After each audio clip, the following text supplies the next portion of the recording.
Film dibuka dengan memperlihatkan kedatangan pasukan bersenjata yang jatuh dari langit termasuk dengan seorang pria bernama Daniel.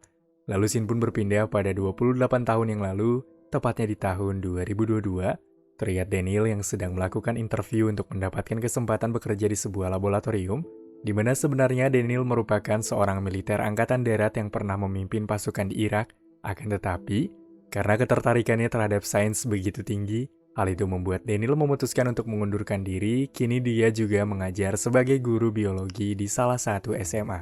Di sini Daniel hidup bersama dengan istrinya bernama Amy serta putri mereka bernama Muri. Namun sangat disayangkan dia mendapatkan penolakan karena perusahaan itu telah menemukan orang yang tepat dengan pengalaman yang sesuai untuk ditempatkan posisi tersebut. Tentunya hal itu membuat Daniel sangat kecewa. Malam itu juga bertepatan dengan final Piala Dunia di Qatar. Tiba-tiba saja televisi yang mereka tonton mengalami gangguan akibat kemunculan cahaya misterius dan disusul dengan datangnya para tentara dari balik cahaya tersebut, di mana mereka mengaku datang dari masa depan dengan tujuan mengajak orang-orang yang berada di masa kini untuk ikut bertempur, mempertahankan bumi dari serangan sesosok makhluk asing. Sebab mereka memperkirakan jika dalam 11 bulan ke depan, seluruh umat manusia di masa depan akan musnah dari muka bumi, kecuali mereka yang berada di masa kini membantunya. 1 tahun pun kini telah berlalu sejak peristiwa kemunculan prajurit militer masa depan, di mana kini seluruh negara di dunia bersatu mengirimkan para pasukan militer terbaik melintasi waktu untuk berperang melawan alien. Sayangnya hanya 50% tentara yang berhasil memenuhi syarat teleportasi, maka di sini pemerintah pun mengambil langkah wajib militer bagi siapa saja yang terpilih, dan tentara sipil juga akan ditugaskan selama 1 minggu, di mana beberapa dari mereka yang mengalami luka saat kembali tidak pernah menceritakan alien apa yang mereka lawan, akan tetapi ada suara detak yang sangat membekas dan sulit dilupakan. Dan ketika suara itu muncul seolah-olah tak akan berhenti menghantui, hal itu membuat semua orang ketakutan kehilangan keluarganya, sehingga terjadilah kerusuhan serta protes di seluruh dunia. Namun keputusan pemerintah tak berubah, karena yang kini mereka perjuangkan ini adalah kehidupan umat manusia yang akan datang. Hal itu membuat Muri yang tak bisa tidur karena dia takut jika ayahnya Daniel akan dikirim ke masa depan. Keesokan harinya di saat Daniel sedang mengajar, tiba-tiba dia mendapatkan sebuah panggilan yang diminta untuk segera melapor ke kantor Military Entrance Processing Station.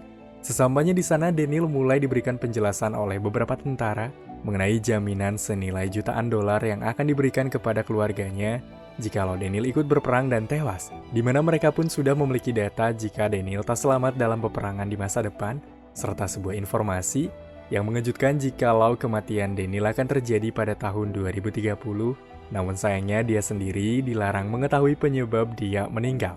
Jadi mau tidak mau karena sebuah keharusan, ia pun segera berpamitan kepada orang-orang yang ia sayangi termasuk sang ayah, yang mana merupakan seorang mantan tentara dan ilmuwan yang sangat ahli di bidang teknologi seperti Daniel, untuk sekiranya berpamitan. Lalu Daniel pun mulai menghampiri sang anak sehingga hal itu membuat Muri sangat sedih, namun Daniel mau tidak mau harus ikut agar garis waktu yang sudah tersusun di masa depan tidak rusak akibat dirubah.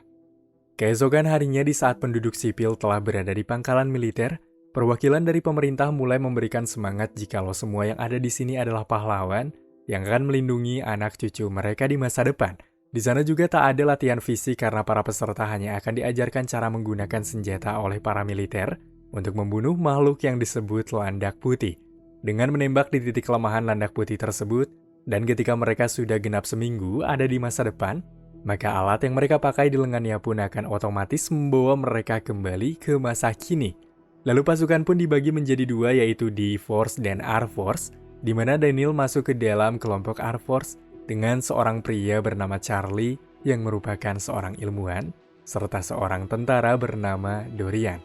Setelah selesai mengenal anggota Air Force tadi, mereka pun lalu dikumpulkan di sebuah ruangan untuk mendapatkan pengarahan, karena R adalah riset yang mana pasukannya itu terdiri dari para ilmuwan, di mana nantinya mereka akan bergabung dengan anggota Air Force di tahun 2051 untuk menambah pengetahuan serta keahlian yang setara dengan para ilmuwan di masa depan.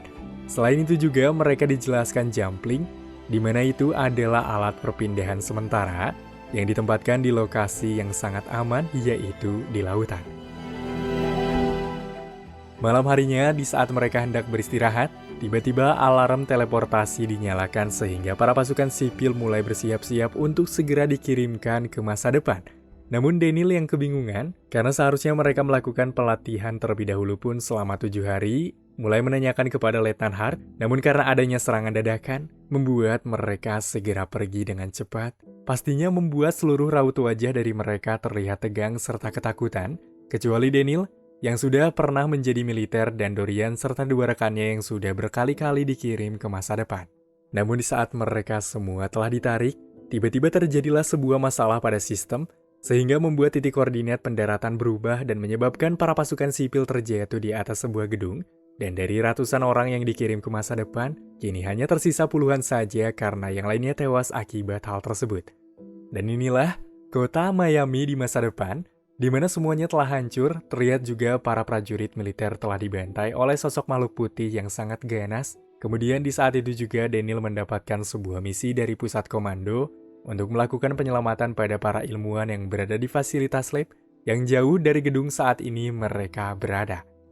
Suasana kota Miami pun cukup mencekam, dan di saat itu juga seorang pria bernama Robert pun sekilas melihat sesuatu di atas gedung, namun yang lain kini terlihat menghiraukan, dengan alasan agar bisa tetap berjalan untuk menuju lab agar bisa segera tiba. Sehingga cerita pada akhirnya mereka pun tiba di lab dan bergegas menelusuri tempat itu, namun sangat mengejutkan, di saat mereka telah berhasil menemukannya ternyata para staf yang dimaksud kolonel telah tewas, sehingga tim Daniel bergegas menjalankan tugas baru dari kolonel, yaitu mengumpulkan hard drive serta beberapa sampel cairan kimia. Namun sayangnya di saat mereka hendak keluar dari gedung, Robert lagi-lagi melihat sesuatu yang aneh, dan rupanya kali ini Daniel juga melihatnya di mana seekor makhluk menyeramkan yang disebut landak putih datang, membuat mereka sangat kepanikan.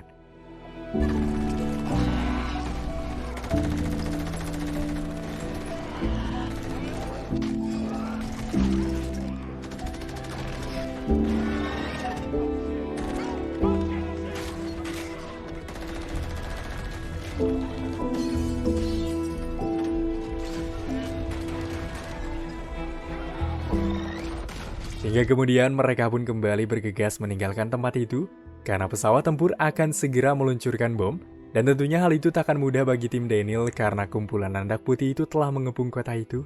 Bahkan makhluk itu menyerang mobil-mobil yang hendak menjemput pasukan Daniel, sehingga mereka harus dipaksa terus berlari dan berusaha melawan para landak putih. Kemudian di saat para pasukan tempur itu telah tiba dan bersiap meledakkan tempat tersebut, Daniel dan timnya pun bergegas menuju suatu tempat sesuai dengan arahan dari kolonel, di mana mereka pun terpaksa harus meninggalkan 2 rekannya yang sudah terluka.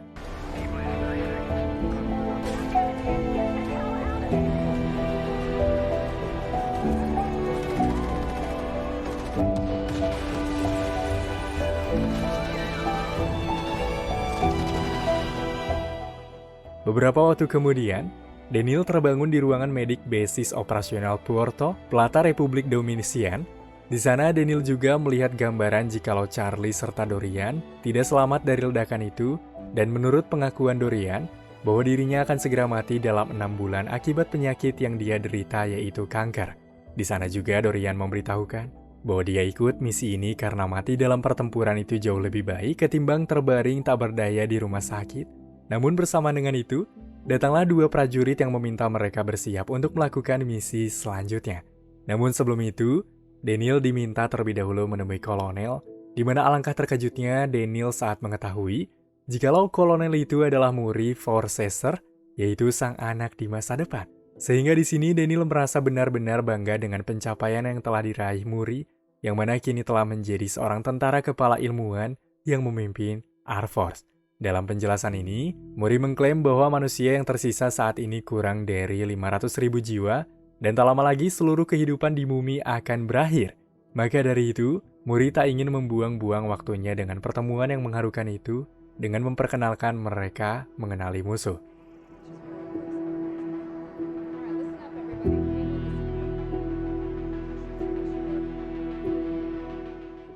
Maka misi kali ini, Muri dengan tim Viper akan melakukan invasi menuju sarang landak hitam untuk menangkap landak betina selagi para pejantan berburu.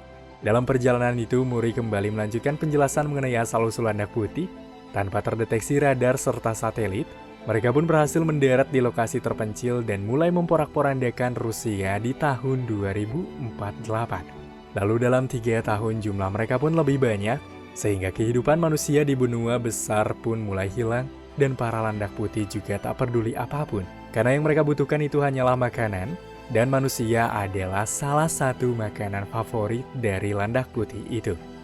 Beberapa waktu kemudian, pada akhirnya mereka pun sampai di salah satu sarang di mana Muri dan timnya pun mulai beraksi, sementara Daniel diminta untuk tetap berada di dalam helikopter.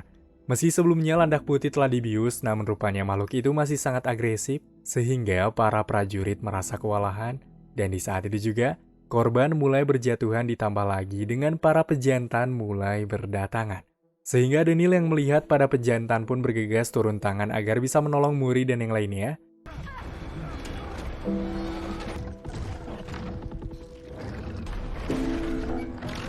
Namun ternyata situasi di luar terlihat sangat kacau, di mana ada banyak sekali landak jantan yang menyerang mereka.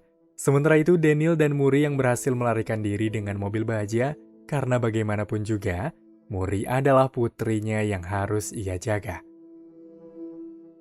Singkat cerita, pada akhirnya mereka pun sampai di Deepsville, sebuah pangkalan yang terletak di tengah laut. Di sana Muri kembali melanjutkan penelitiannya mencari racun yang bisa membunuh landak betina, dan dia juga menjelaskan bahwa sudah tak ada lagi harapan manusia hidup di masa depan. Namun Muri telah berhasil menemukan toksin, lalu meminta Daniel untuk membawa toksin yang ia ciptakan ke masa lalu, agar dapat memenangkan perang dan memperbaiki masa depan. Beberapa waktu kemudian, pada akhirnya Muri berhasil menemukan toksin dengan efek yang lebih kuat, namun tiba-tiba saja landak betina yang dibius terbangun, di mana makhluk itu langsung memanggil pasukannya untuk memulai penyerangan. Tak berselang lama dari arah luar, benar saja para landak putih mulai melakukan penyerangan untuk bisa menyelamatkan betinanya, sehingga Daniel dan Muri segera pergi ke area helikopter untuk bisa melarikan diri.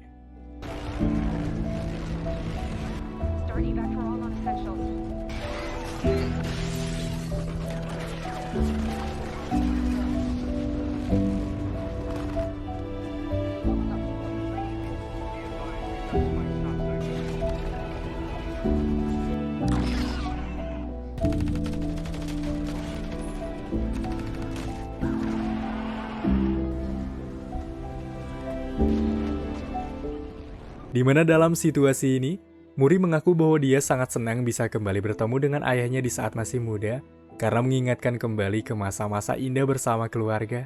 Kemudian dia langsung menyerahkan racun itu kepada ayahnya disertai terjatuhnya Muri.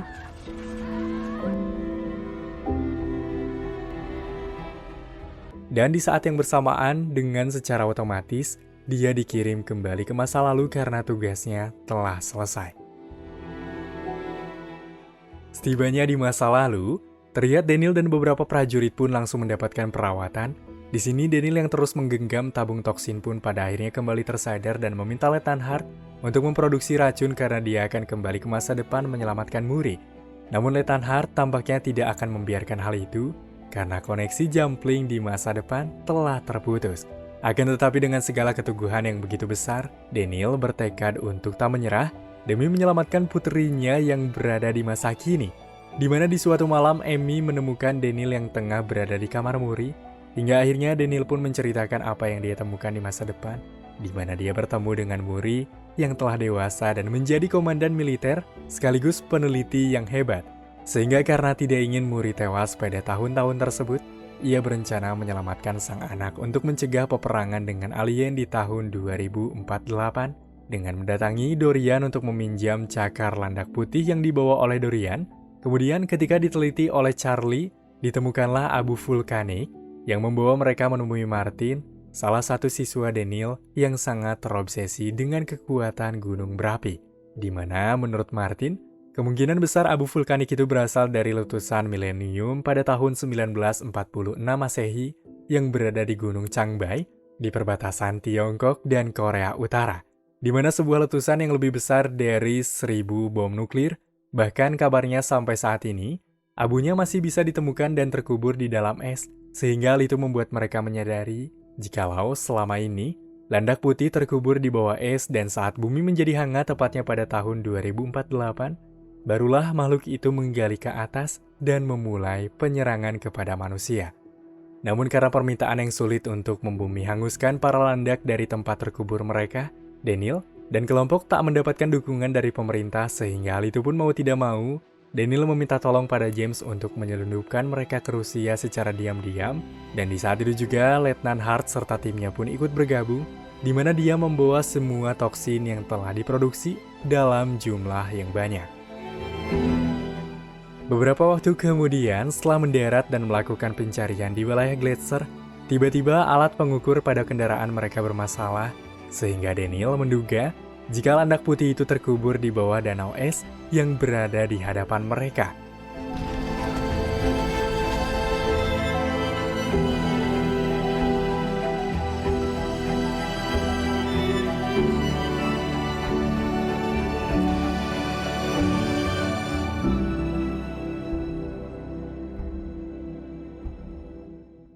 Dan tanpa banyak berpikir, mereka pun mulai menyuntikkan racun tersebut agar makhluk tersebut punah dan tidak menyerang pada tahun 2048. Sayangnya, teriakan satu landak putih yang mati mulai membangunkan betinanya, di mana makhluk itu langsung memerintahkan pasukannya bangkit dan menyerang sambil melarikan diri. Beberapa landak putih pun berhasil keluar sehingga James dan Charlie yang tengah menunggu mereka di luar pun langsung menghabisi. Namun sayangnya, salah satu landak dengan tanda merah berhasil melarikan diri. Di mana begitu heroiknya, Dorian dan Hart memutuskan untuk mengorbankan diri mereka dengan meledakkan tempat itu bersama dengan para landak putih. Setelah ledakan itu terjadi, Daniel yang berhasil selamat pun bertemu dengan Charlie dan James, di mana James memberitahukan bahwa satu ekor landak putih berukuran besar berhasil kabur, dan rupanya itu adalah landak betina, sehingga Daniel dan James pun bergegas mengikuti jejak predator tersebut karena takut akan berkembang biak. Setelah berhasil menemukannya, Daniel dan James pun mulai memancing landak putih itu dengan sebuah jebakan, lalu mereka berdua pun langsung menyerang makhluk itu. Namun sayangnya, makhluk itu tak cukup tangguh, bahkan di saat matanya sudah ditusuk, landak putih itu pun masih terus melakukan perlawanan.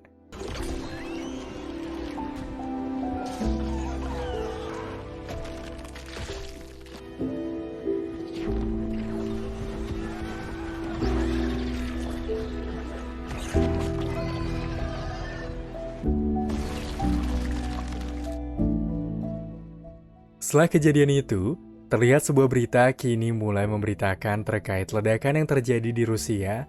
Hal itu pun disertai dengan ketenangan Daniel yang kini pulang untuk bertemu Muri untuk dipertemukan bersama sang ayah, karena ia tidak lagi khawatir sang putri terancam di masa depan, mengingat makhluk tersebut kini telah dimusnahkan. Hingga film pun kini selesai.